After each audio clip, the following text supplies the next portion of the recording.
sparked a moment of joy in you, or maybe even it sparked annoyance for playing the game too long for too many hours. If it did, that means Mario has had an effect on you, and by extension, so has Nintendo.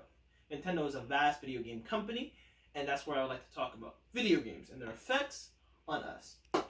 I'd like to go through physical effects, like eyesight. I'd like to talk about mental effects and the things that come of it, and I'd like to talk about some real life applications, kind of like mass shootings. So, first things first, I would like to talk about video games and their physical effects. Now, video games have been known to cause damage to your eyes, cause bad eyesight, and things of the like. Now, according to a New York Times article, that may not only be the case.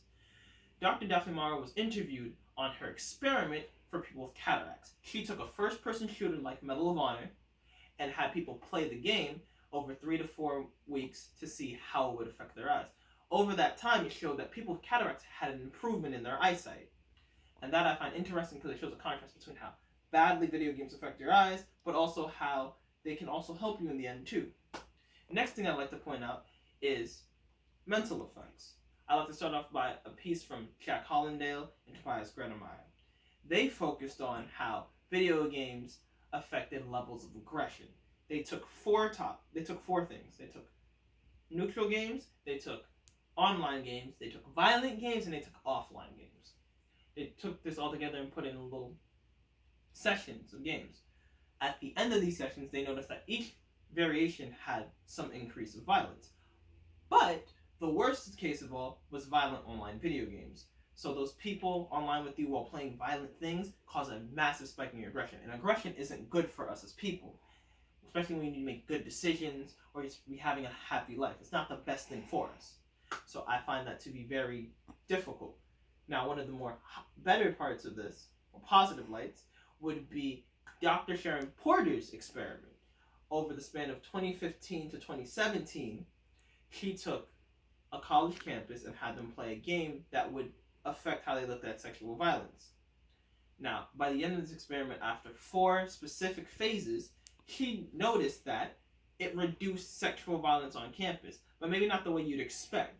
It affected it by showing how bystanders would now react to certain things of sexual violence. Before, after, at the end of the day, it showed a decrease of sexual violence on campus because of these bystander actions.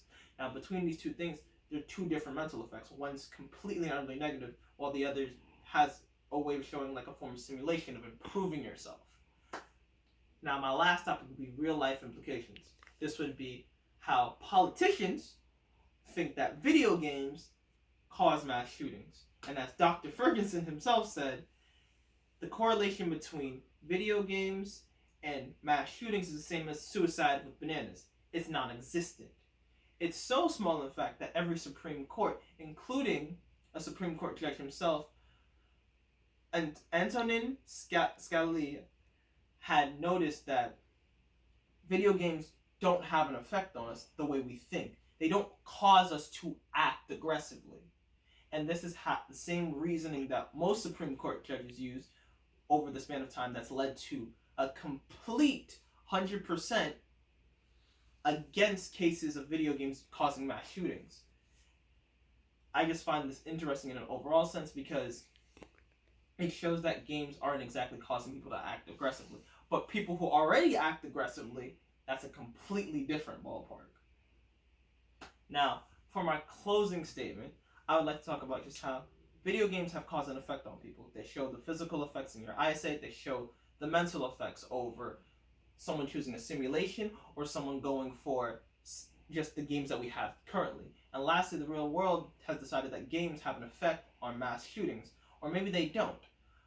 But at the end of the day, all I'd like to say, this is really all about how you play the game. And I hope that this has informed you enough on how gaming affects us today.